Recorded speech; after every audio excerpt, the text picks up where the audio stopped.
attention economy where attention is truly currency.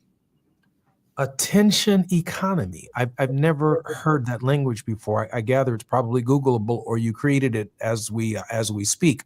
But there is an attention deficit disorder. I mean, people are not listening to anything more than 30 seconds or minute and 30 seconds.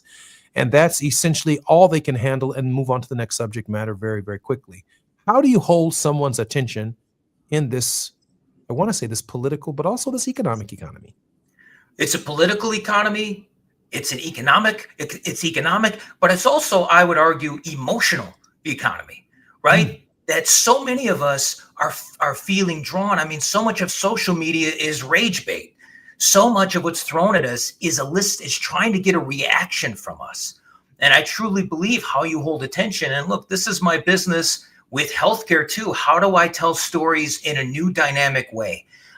My whole agency is about how do I get you to care about things you may have heard over and over for years, but how can I help the healthcare industry talk to you differently that'll engage you differently and get you to care about engaging with your health or engaging in new healthcare technology?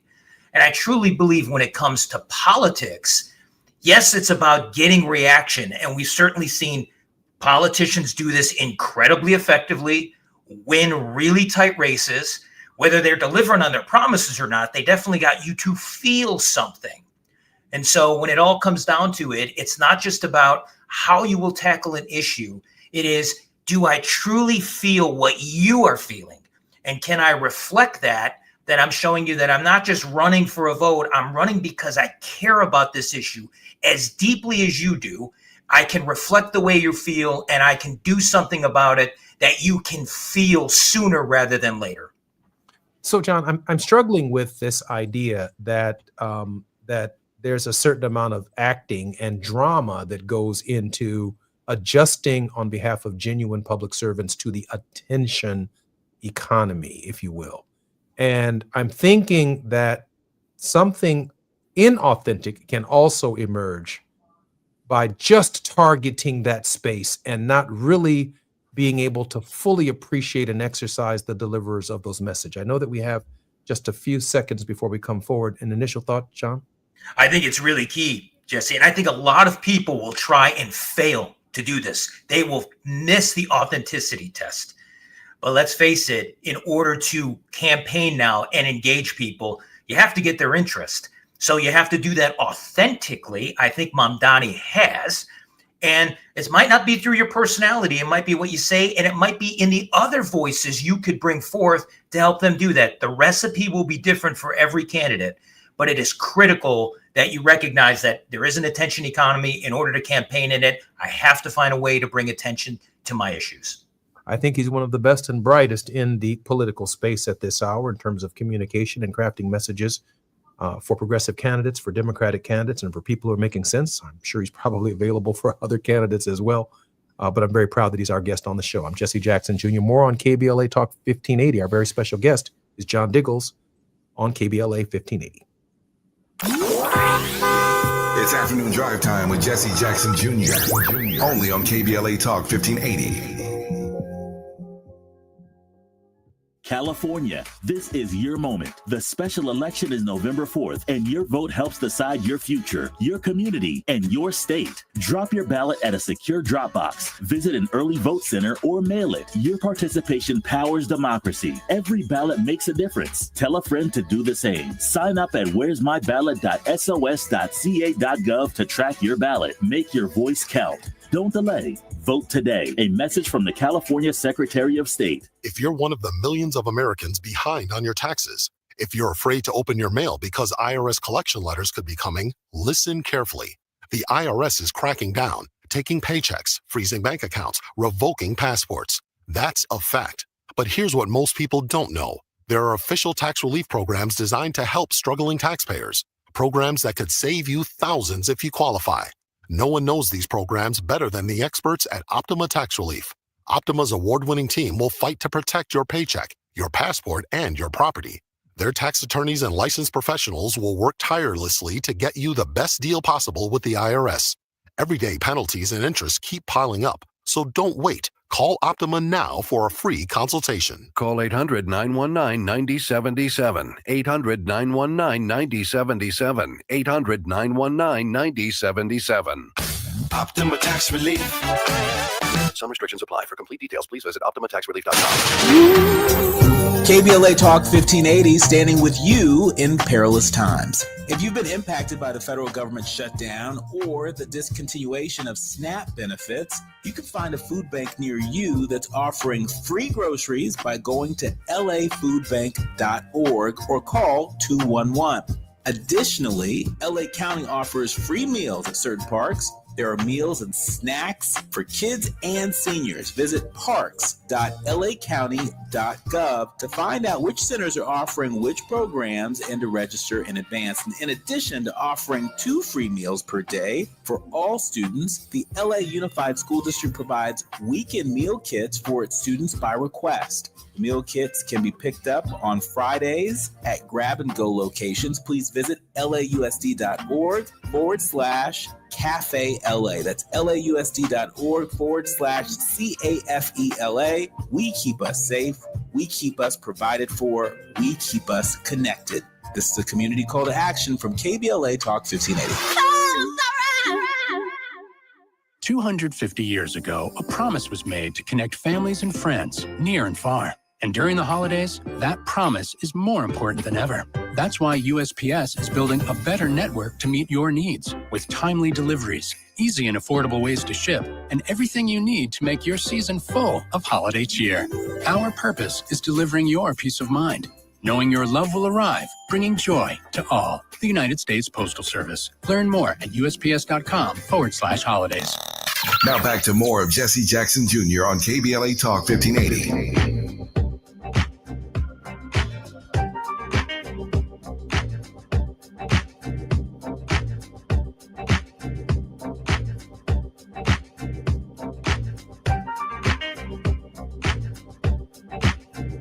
I'm Jesse Jackson Jr. Welcome forward to the Jesse Jackson Jr. Show. Our very special guest in this hour is none other than John Diggles, who's the CEO and founder of Ascent Strategy, providing services in digital transformation, corporate storytelling, employer brand strategy, marketing of clinical research, and ROI measurement. John, welcome forward to the Jesse Jackson Jr. Show.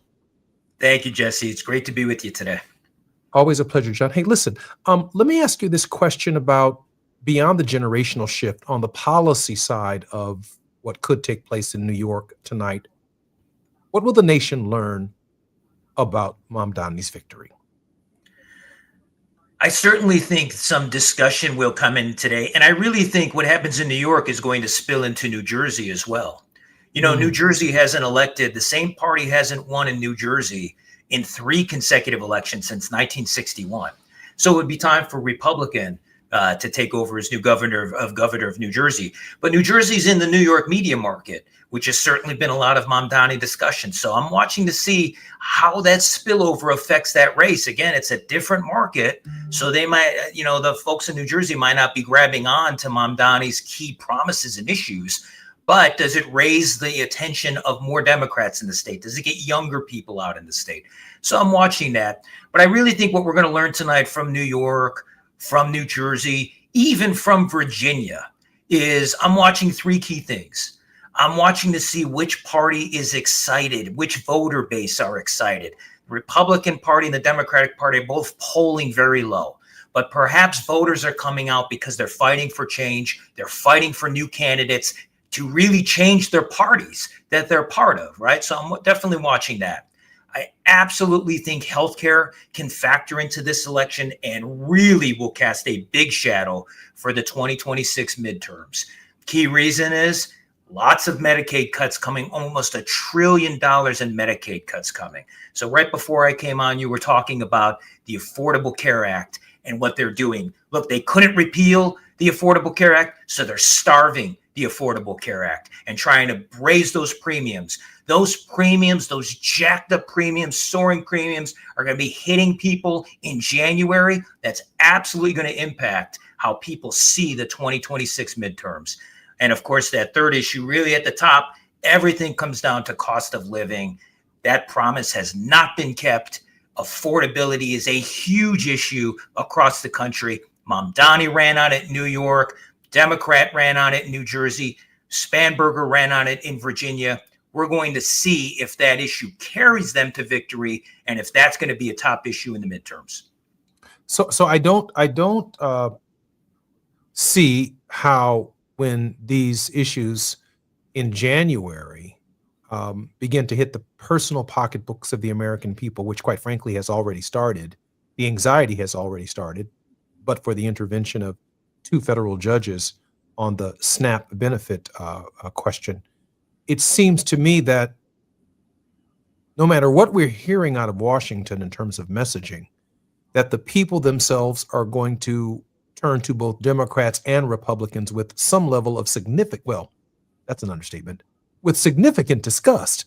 Because if you're from a Democratic congressional district or a Democratic state representative district, and you're the representative of people, I mean, you can say that this is Trump's fault, but I'm going to voice my frustration with the Democrat, whoever my representative is. Even if they're on the right side of history, I'm certainly going to voice my frustration. Same and vice versa applies, I think, to the Republicans. This is an era where the frustration of the voter itself, given the nature of these cuts and the harm that it could cause economically to every single family in the country, could be a very low moment in American politics. John? It's crazy to think we can get lower than where we are right now, but we will be. We will be lower.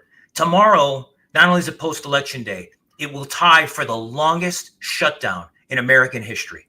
And it's just a few years, because it was during Trump's first term that we had the longest shutdown.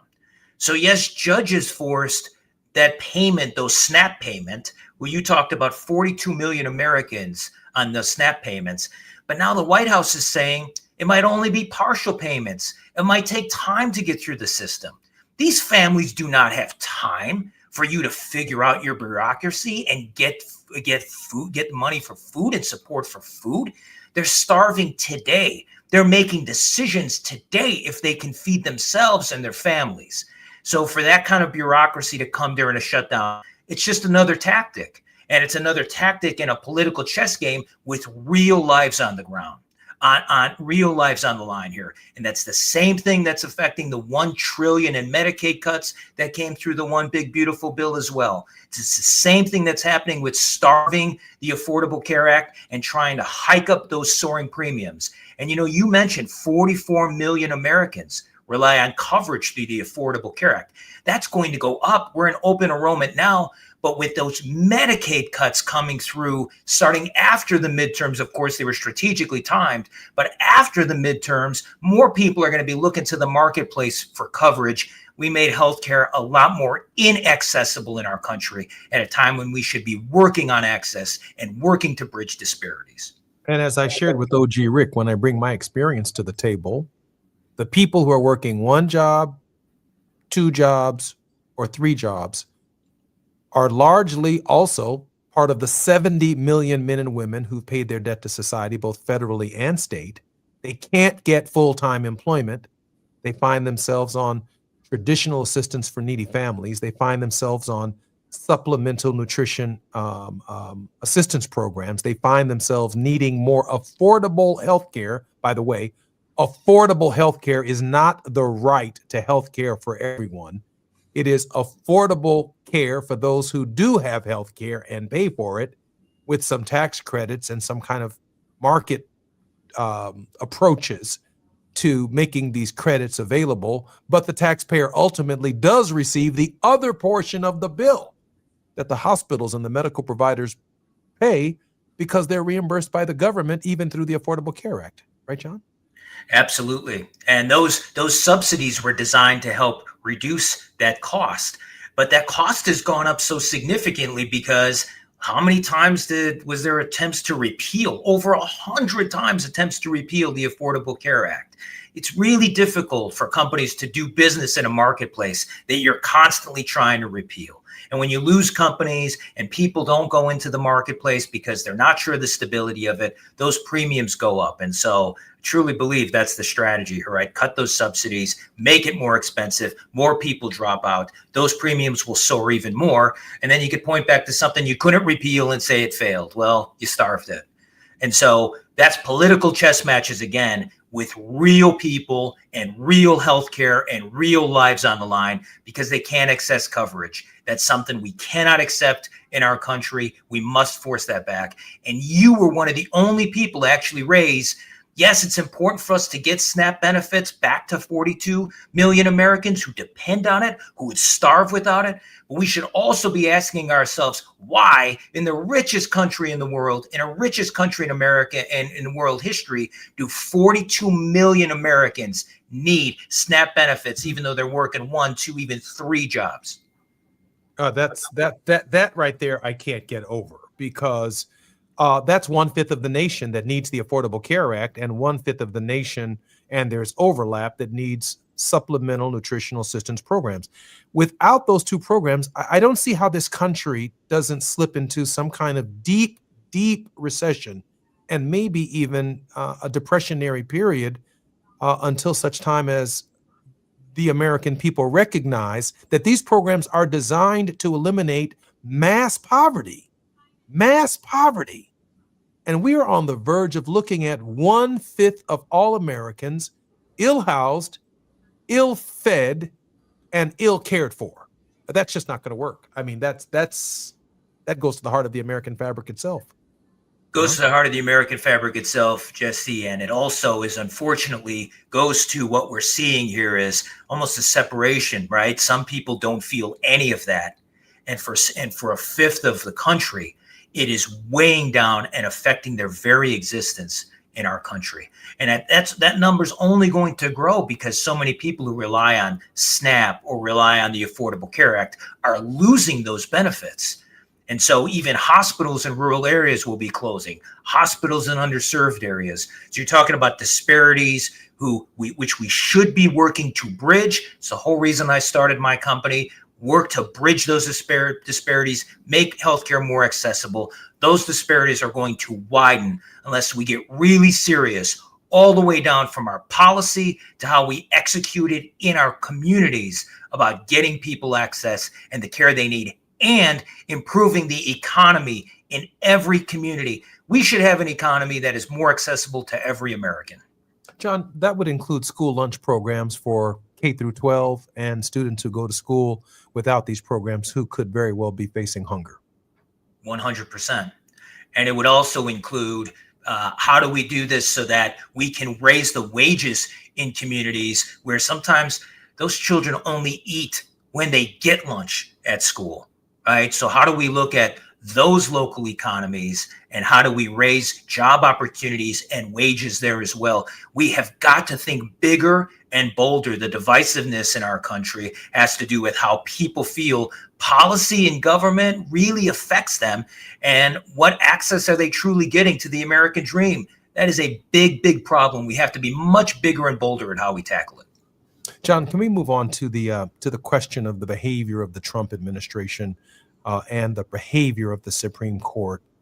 Your thoughts about how much Donald Trump will be a factor in the midterms, or is the weight of the lack of accountability for President Trump falling solely and entirely on the Congress of the United States? I certainly wish we had a more active Congress in this. You know, tomorrow, for example, the Supreme Court's going to hear the case on tariffs, right? Can the president apply tariffs? Tariffs have increased the cost of so many goods. The Supreme Court is going to hear that case. Tariffs are only supposed to be done by Congress. So the fact that Congress hasn't taken on this fight on tariffs while they're increasing, while tariffs are going to be the Grinch this holiday season, they're going to impact the cost of so many things. So I think when it comes down to it, the behavior of the Trump administration is going to be a significant factor in the midterms. And then after that, it all changes. In my view, after that, much to his chagrin, President Trump is sort of going to fade into the background. And right after the midterms, it's going to be about dynamic change in leadership. We start a presidential race and a race for Congress and the Senate right after that. That will be all the focus on all the new faces coming in. John, I want to pause for a moment because we have a clip.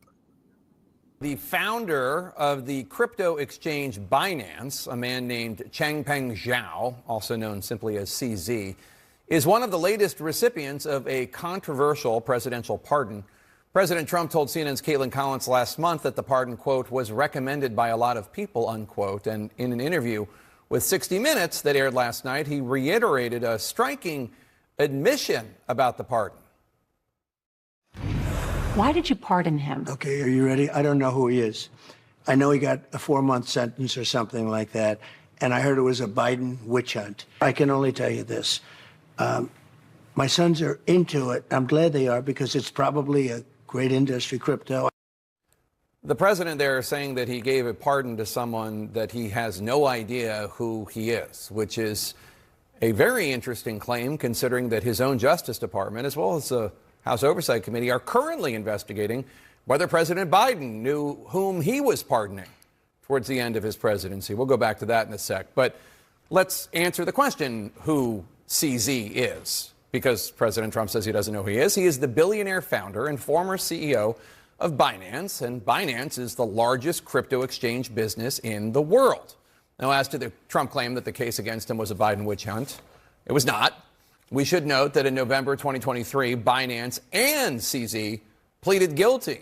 The company paid more than $4 billion in fines and penalties. CZ resigned as CEO and was sentenced to 4 months in prison for failing to maintain an effective anti-money laundering program as U.S. law requires. So what specifically does that mean? Well, according to Gina, I don't know. I don't know. Play that clip too.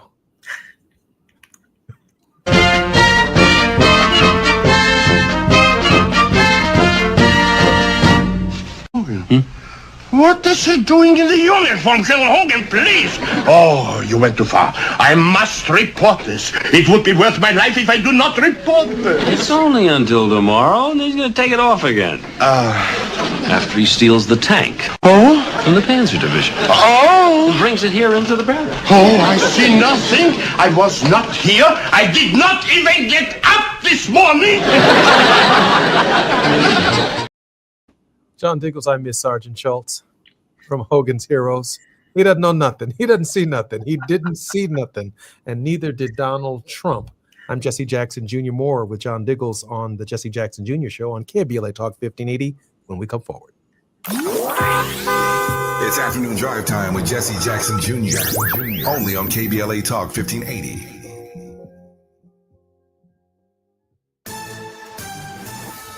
I'm Amber Payton with BIN News Now.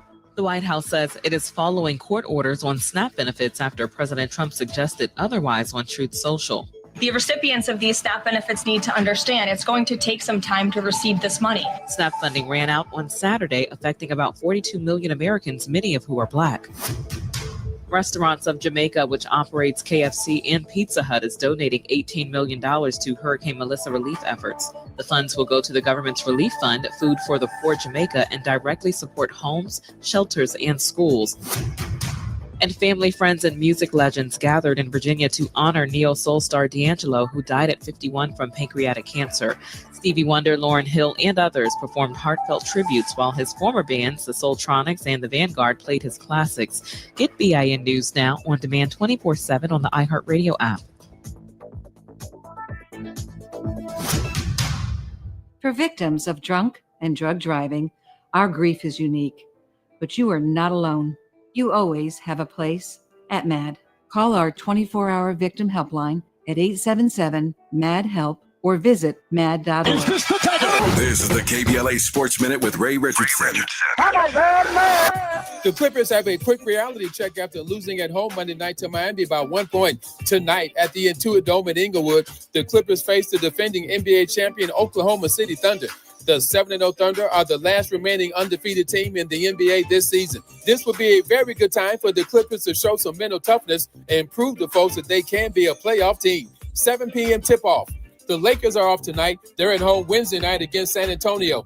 The Chargers thought they would have the best 2 offensive tackles in the NFL this season to help block for quarterback Justin Herbert. Rashawn Slater at right tackle and Joe Alt on the right side. Slater suffered a knee injury in training camp and was lost for the season. Alt is now out for the rest of the season after suffering an ankle injury Sunday at Tennessee. No debates, no speculation, just the info you need. That's your KBLA Sports Minute. I'm Ray Richardson. More news, opinions, and conversation when we come forward on KBLA Talk 1580.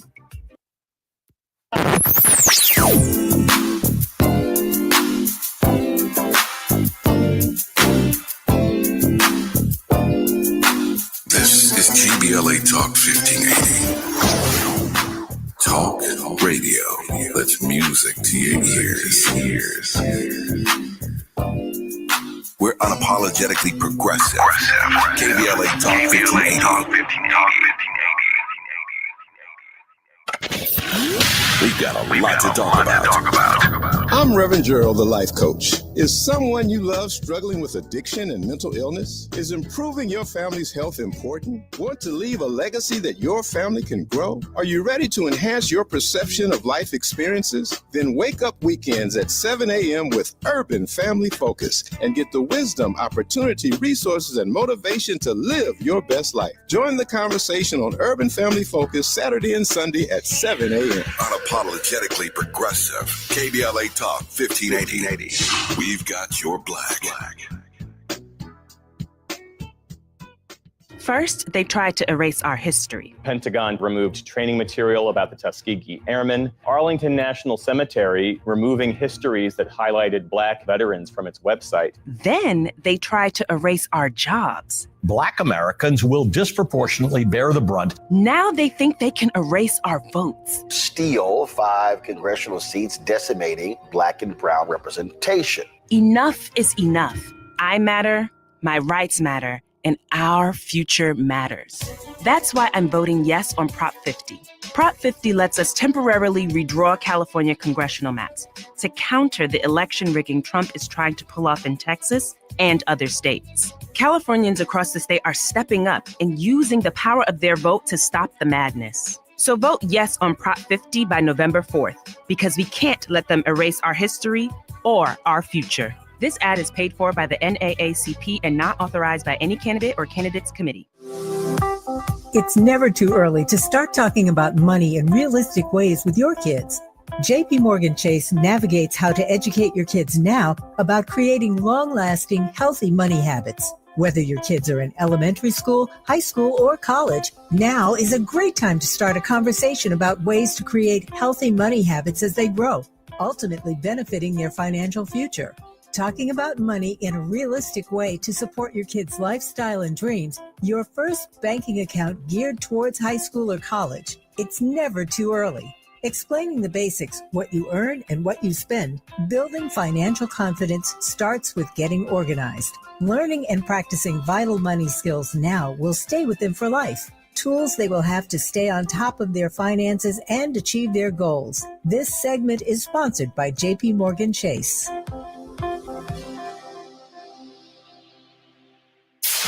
KBLA Talk 1580. We've got a lot to talk about. KBLA Talk 1580, connecting you with services and solutions. LA County's new Justice Care and Opportunities Department, or JCOD, is here to support justice-involved individuals and their families. The JCOD Support Center is now taking calls at 1-833-LACJCOD. That's 1-833-522-5263. Available 7 days a week from 6 a.m. to 11 p.m., the Support Center is your one-stop shop for re-entry issues and court support. They offer court reminders, connections to local services, transportation assistance for housing, court appearances, and childcare. The JCOD hotline provides personalized help to connect you with services that you need. And don't forget to check out justiceconnect.org for more information. Remember, it's free and available every day at 1-833-522-5263. This is a community call to action from KBLA Talk 1580. You're listening to Jesse Jackson Jr. on KBLA Talk 1580.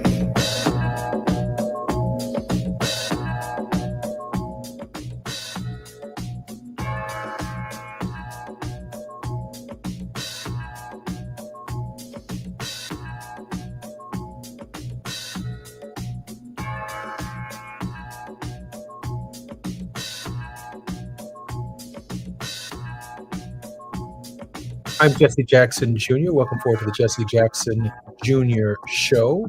A veteran of the healthcare space, John Diggles, focused on targeting issues of health equity and education and how digital health can be used to bridge these gaps. The healthcare staffing crisis is also a key reason he said he felt the need to create an agency in this space. John, welcome forward to the Jesse Jackson Jr. Show. Always good to be with you, Jesse. John, I don't know. Sergeant Schultz, how do you not know who you're pardoning when the pardon power vests solely in the hand of the President of the United States?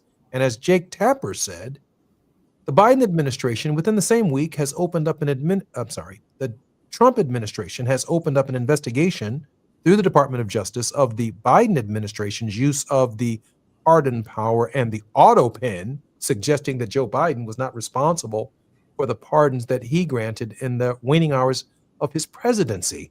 And for a president of the United States, after that obvious problem, can announce that he does not know who he's pardoning when he grants them a pardon.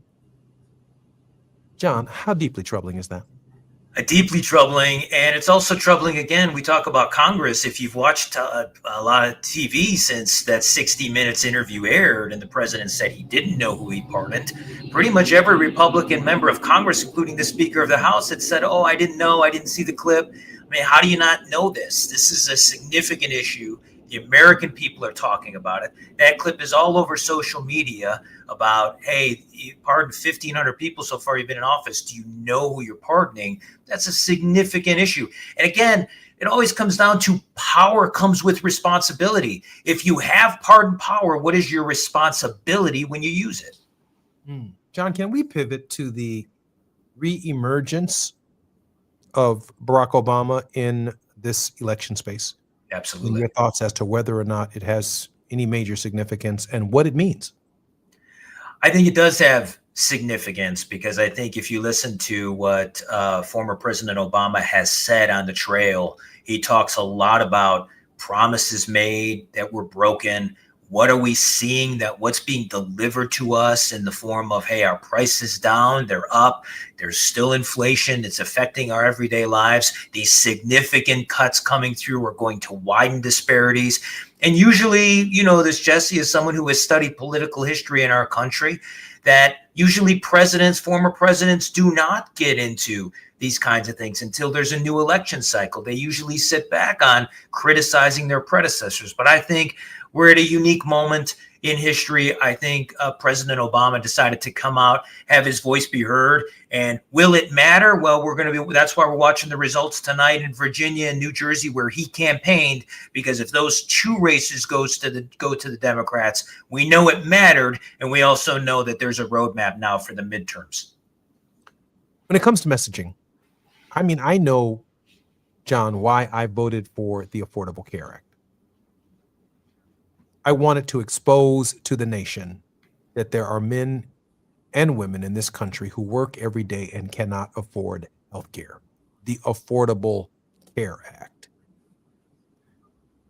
I'm going to go out on a limb here. I really wish President Obama would say, stop calling the Affordable Care Act Obamacare. Because at the heart of the Affordable Care Act is poverty in America, particularly white poverty. William Barber wrote a book, Reverend William Barber, called White Poverty. And it's essentially invisible because of what I call Al Jolson politics. Al Jolson was a vaudevillian actor who used to wear blackface and would come out on stage and people would make fun of him and throw things at him, and he would crack jokes and he would say things like, oh, mammy. And everyone would laugh just like you did. But at the end of the day, Al Jolson had to go back to his green room, his backstage room, wash his face, and he was a white man, right? And other actors during the vaudevillian period would throw oranges and apples at the blackface actors who were emulating and imitating Al Jolson. So if you paint a problem black, like SNAP, or like the Affordable Care Act, When you take the Affordable Care Act into the green room and the Supplemental Nutrition Assistance Program, and you take it into the backstage area and you wash its face, it's mostly white folks. That's right. That are going to be hurting as a result of these devastating cuts. That's right. I wish we could remove, and I say this respectfully to the former president, and it would require him to do so, the idea of it being named after him to bring forward the question that America has a poverty crisis without it. John? I definitely think, look, for those of us who have worked on this issue for a long time, in 2010, the term Obamacare became a derisive term about sticking it on the Affordable Care Act because the belief was that, it's going to be unpopular, it's going to fail. And instead, millions of Americans got coverage through it because we talked about not only affordability of healthcare, but certainly before the Affordable Care Act was passed, Jesse, you know this, you worked on this for so many years. If you had a pre-existing condition, you could not get health coverage in our country. And so the Affordable Care Act was all about making healthcare more accessible as well as affordable. But that requires a level of participation. It requires a level of government support. And that's always been a bit of back and forth depending on who's in power. But I definitely think you raise this very interesting point. And if you've watched the discussion on SNAP benefits, there have been AI videos of Black women with multiple children that have circulated, and some news outlets reported on those fake videos as if they were real. They were totally real. As if they were for real. And they pointed to them and said, look, this is what we're talking about with SNAP benefits. They were fake, they were racist, and they were designed to, again, put forth a narrative of who needs the program and support.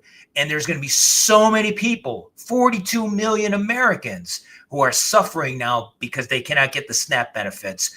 Doing that with it not only took our eye off the ball, it really took away the sense that American people should be fighting for solutions to this so that we don't have 42 million Americans who are starving.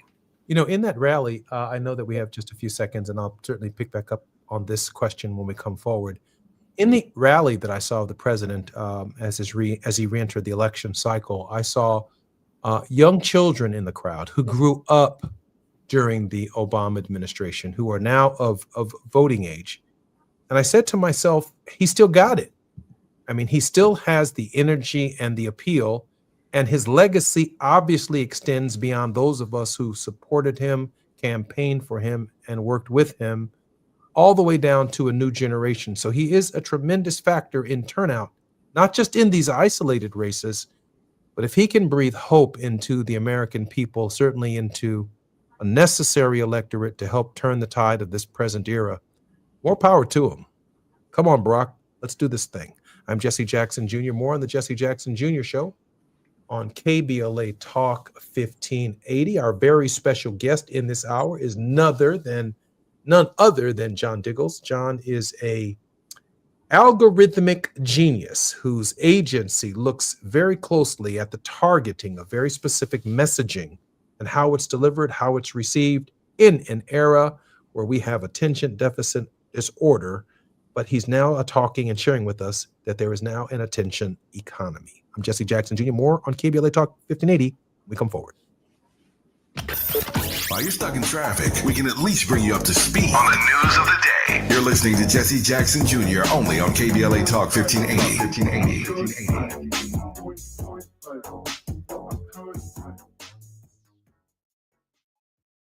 Hello, everyone. It's me, Auntie Maxine. Yes, your Congresswoman, Maxine Waters. And I have an urgent message for you. Why we're voting yes on Proposition 50. We've been through a lot of fights together, and each day it seems the fight gets more urgent. Have you heard Trump's latest scam? He's using Texas Republicans to rig next year's midterms. Trump started this fight, and he thought we would let him break the rules. But just like we always have, we'll fight back. Californians are leaders and we won't let anyone run over us. That is why we have to vote yes on Proposition 50. It gives us the power to temporarily redraw California's congressional maps to stop Trump's attempt to steal a Republican majority. Stand up and vote with me.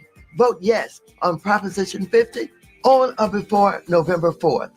Ad paid for by Yes on 50, the Election Rigging Response Act, Governor Newsom's Ballot Measure Committee, Ad Committee's top funders, HMP for Prop 50 and Fund for Policy Reform.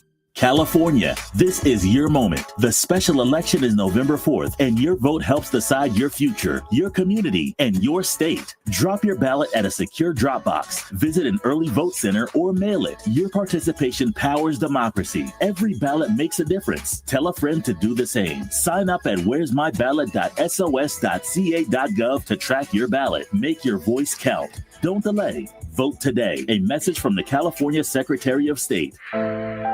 Open enrollment is your opportunity to choose a plan that connects you to Providence's comprehensive healthcare network. Choose a plan that includes Providence and gain access to a dedicated team of highly trained primary care physicians and specialists. From nationally recognized doctors and hospitals, Providence ensures quality care is always within reach. When you choose Providence, you choose after-hours care through our nurse advice line, urgent care, or virtual express care. You choose 24/7 access through the Providence mobile app to message providers, request prescription refills, schedule appointments, check lab results, and more. This open enrollment, prioritize your well-being with the peace of mind that comes from choosing a provider that values excellence and compassionate care. Don't just choose a plan. Choose a plan dedicated to health equity and community engagement. Choose a plan that believes health is a human right. Choose a plan that delivers exceptional care and cares about your community. Choose a plan that offers Providence. Visit chooseprovidence.org to learn more. Today's the day, LA County. It's Election Day, and your voice matters. Visit any vote center today and cast your ballot until 8 p.m. You can vote in person, drop off your ballot, or register and vote on the same day. Don't wait. Make your voice heard in the statewide special election. Go to lavote.gov for your nearest vote center or official ballot drop box. That's lavote.gov, your trusted source for voting in LA County. If you've been diagnosed with moderate to severe plaque psoriasis, this is what it sounds like to be 1,000,000 miles away. Imagine being 1,000,000 miles away. Tremfya guselkumab, taken by injection, is a prescription medicine for adults with moderate to severe plaque psoriasis who may benefit from taking injections or pills or phototherapy. With Tremfya, clearer skin is possible. In clinical trials, at least 70% of patients saw at least 90% clearer skin at 16 weeks. Results may vary. Tremfya is also indicated for adults with active psoriatic arthritis. Serious allergic reactions and increased risk of infections and liver problems may occur. Before treatment, your doctor should check you for infections and tuberculosis. Tell your doctor if you have an infection, flu-like symptoms, or if you need a vaccine. Ask your doctor about Tremfya. Call 1-800-526-7736 or visit tremfya.com. Lena Bloom for the Bail Project. Imagine you're stuck in a jail cell and you can't afford bail and someone offers you a way out. Just plead guilty and you can go home and kiss your kids goodnight. What do? What thousands have. You plead guilty whether you are or not. Cash bail makes poverty a crime. That's why the Bail Project helps those who can't afford it while fighting to end cash bail. Because freedom should be free. Brought to you by the Ad Council. Do you owe $10,000 or more in credit card debt or personal loans? With credit card debt at all-time highs, Debt Relief Advocates is urgently notifying consumers of debt relief now being made available, designed to aid consumers with out-of-control credit card debt. Those who qualify and enroll for this relief program will only have to pay back a fraction of what they owe. This is not bankruptcy or a debt consolidation loan. This is a relief program that credit card companies would rather you not know about, as it ends your debt nightmare and saves you lots of money. Consumers owing at least $10,000 in credit card debt or personal loans can now take advantage of this debt relief as the cost of living skyrockets. Debt Relief Advocates has established a relief hotline for you to call to learn what debt reduction you may qualify for, so don't wait. For this free information, call the Relief Hotline at 800-515-4493, 800-515-4493, 800-515-4493. Now back to more of Jesse Jackson Jr. on KBLA Talk 1580.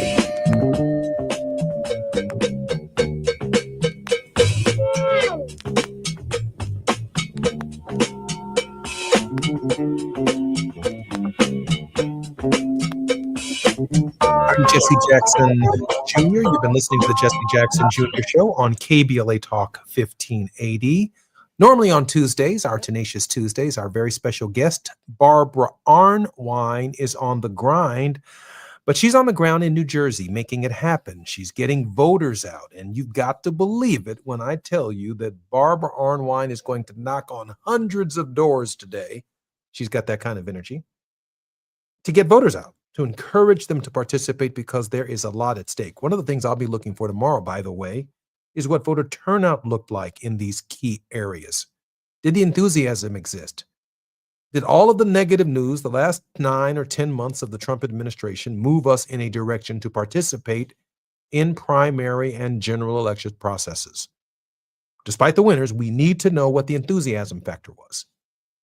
Tomorrow on the Jesse Jackson Jr. Show, for an entire hour, our very special guest will be none other than Abby Phillip. She's going to talk about her new book, A Dream Deferred, Jesse Jackson and the Fight for Black Political Power. We're also going to be able to recap a little bit of the election with Abby, get her take on what took place, what the messaging is, what it means for our nation, and where we're going. I'm particularly honored that Abby Phillip will be our very special guest tomorrow in the first hour of the Jesse Jackson Jr. Show, talking about her new book, A Dream Deferred, Jesse Jackson and the Fight for Black Political Power. But in this hour, our very special guest has been none other than one of the nation's newest and greatest communicators, Mr. John Diggles. John, welcome forward to the Jesse Jackson Jr. Show. Thank you very much, Jesse. It's great to be with you.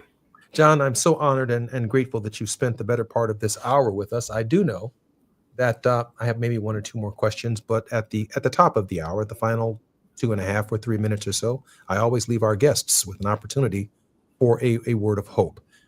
John, these are difficult times for the American people. The American people are hurting.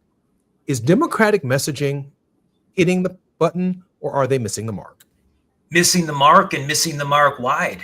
And I definitely think that it has to be, you have to localize, you have to have national messaging, really look hyper-local messaging. But that pain that you talked about, the missing the mark on addressing that pain is one of the key reasons the party has missed the mark on the messaging. You could see it every day. You could go to the grocery store and see it in how people are shopping. You could see it on social media. You could see it in the growing unemployment lines. You could see it at doctors' offices and in shuttered hospitals in urban and rural communities. That pain is visual. It's all around us. And when the party learns to address that pain and come with real solutions, not just political fights, real solutions, party will get back on track. John, our spirits are broken. People have been torn asunder. There's a sense that they're hopeless, that there's a hopelessness in the air. Those of us who fought or lived our entire lives under the Voting Rights Act of 1965 are concerned that our representation could change not only in the Congress of the United States, but at the state legislative level. Your thoughts very quickly on the Voting Rights Act of 1965 and what's at stake in the midterms. It's a very dangerous time for the Voting Rights Act and for generations of people, including your father, who fought for the Voting Rights Act. And when you look at the Supreme Court weighing in on it, that's one factor, but you also have this gerrymandering fight that's going on now that is really changing the map across. Those are 2 distinct threats to the Voting Rights Act. It's a real concern, and we have to speak up. Every one of us has to speak up with our vote. John, we have about 3.5 minutes before we come forward. Offer our nation and our listeners a word of hope. Well, I'm going to bring it back to that power of the vote. We all have that. We have the power of the vote, and we have to act on it. And that means knowing who we're voting for issues we care deeply about, voting for issues that affect us. And remember that when we vote, it's great if we can bring 2 or 3 other people to the polls with us. There's always someone in the family may have mobility issues. Help get them to the polls. Maybe someone you know that just has been discouraged. Maybe you know someone whose spirit is broken. Help get them to the polls. This only changes when we get to the ballot box and make our voices heard. And I truly believe part of the plan here is to discourage people from voting, make it harder to vote, push people away from the ballot box. We can't stand for that. Let's be engaged in this process. Don't take no for an answer, and make sure that when the election time comes, you have the power to vote and you use the power to vote. That's even voting early. In New York, for example, they had a record-setting early vote because people were engaged. We need that for every election, nationally and locally. John, will you be looking for the turnout in these elections tomorrow in your analysis and what the enthusiasm factor was and is? I'll be looking for turnout. I'll be looking at the party enthusiasm factor. In Virginia, I'm going to be looking at, a lot of government workers lost their jobs and they were treated terribly.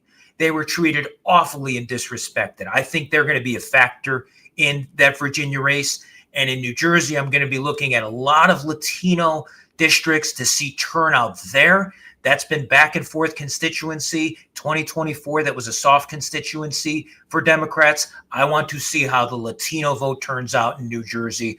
So yes, we'll be watching several trends, and we're also going to be watching that attention economy.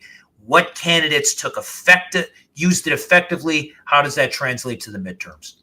Any concern, my final question, any concern that the National Guard and the ICE presence in our cities and in our states in the midterms are specifically designed to discourage Latino brothers and sisters from participating in the process? I have a very high concern over that based on what we're seeing. I'm in Chicago, so we're seeing this now. And so what we see here, again, I expect Congress, we have to push our congressional representatives to be active here and to absolutely help push this back. There can be no scenario where we accept voter suppression in any neighborhood for any constituency. Too many generations of veterans fought for that freedom. We have to fight to make sure that we have it. I want California to hear that. I want New York to hear that. I want Chicago to hear that. Here in Chicago, we saw and witnessed a terrorism of people for Halloween. I can only imagine that on some of our election days, ICE and these other forces could very well be turned off or turned on to the American people in a way that could be extremely scary and difficult to navigate. I'm Jesse Jackson Jr. You've been listening to the Jesse Jackson Jr. Show. Our very special guest has been John Diggles. John, you're always welcome back on the program. More on KBLA Talk 1580 when we come forward on KBLA Talk. KBLA 1580 Santa Monica.